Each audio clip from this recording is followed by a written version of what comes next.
OMG, Paolo Avellino magiging hurado sa Showtime. Kung bago ka lang sa channel na ito, huwag kalimutang mag-like, share, comment, and subscribe. Isang malaking balita ang ikinagulat at ikinatuwa ng mga fans ng Paolo Avellino matapos lumabas ang kumpirmasyon na siya ang bagong hurado ng It's Showtime. Marami ang nagulat sa papel ng aktor na ito, lalo na't mas malaki at nakilala siya sa mundo ng drama at action movies. Ngunit ano nga ba ang dahilan ng kanyang pagpasok sa noontime show? Ano ang reaksyon ng netizens? Alamin ang buong detalye. Marami ang nagtatanong kung bakit biglang sumawak si Paolo Avellino bilang hurado sa Showtime, isang programang mas nakatutok sa entertainment, kantahan at sayawan. Kilala si Paolo bilang isa sa mga pinakamahusay na aktor sa drama at pelikula, kaya marami ang nagtataka kung bakit siya ngayon ay nasa isang variety show. Bagong challenge sa kanyang career. Matagal na sa industriya si Paolo Avellino at gusto niyang subukan ang iba pang larangan sa showbiz.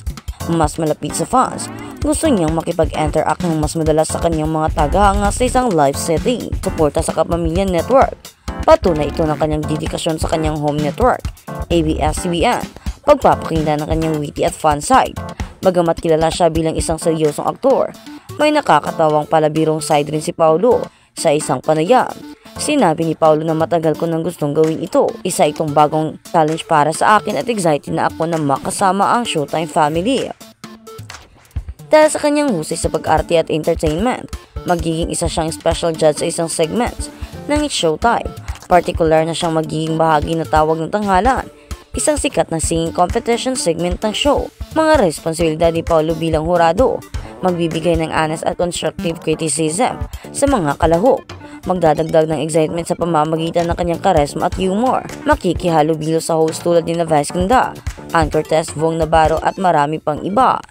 At iba pa, magbibigay ng entertainment sa pamamagitan ng kanyang presence sa iba pang mga segments ng show. Matapos ang anunsyo, agad nag-trending ang Paolo on Showtime sa Twitter at Facebook. Narito ang ilan sa mga reaksyon ng mga fans. OMG Paolo sa Showtime. This is the best news ever finally. Makikita na natin siya sa daily show. Excited akong makita kung paano niya ma-judge or paano siya mag-judge. Alam kong magiging fair at matalino ang mga comments niya. Sana hindi lang ito guesting. Mas okay kung magiging permanent judge niya sa TNT.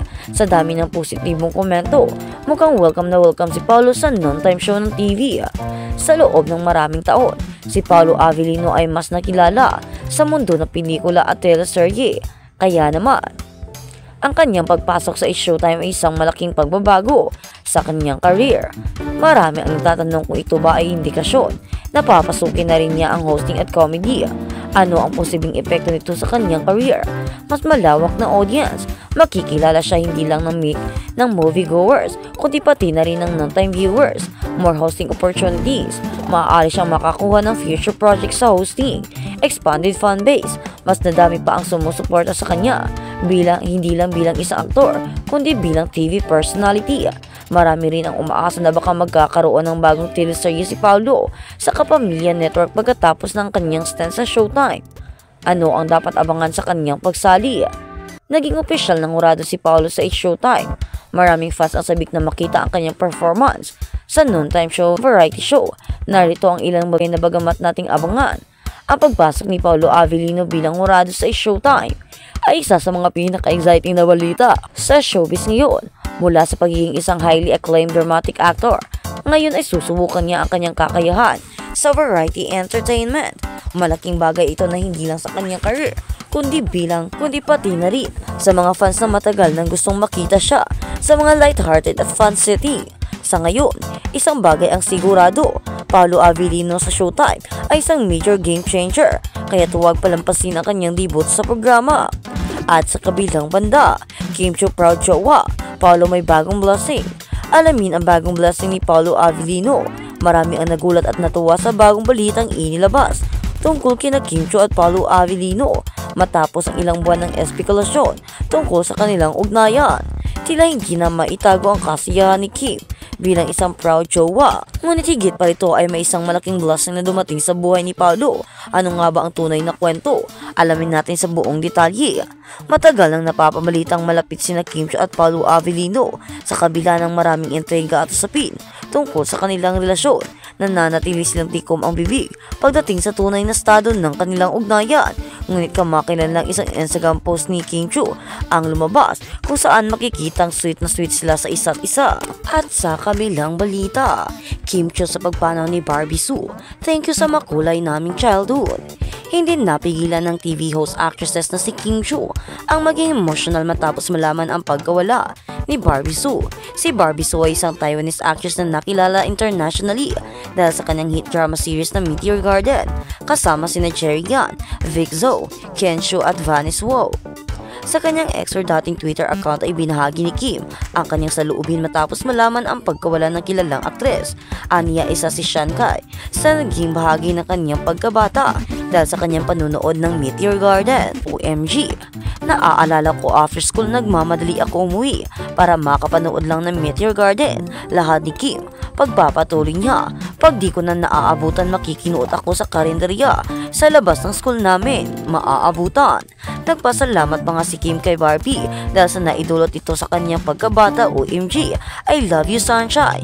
May your rest in peace. Thank you sa makulay naming childhood. Pigtail braids, say pa ng actress.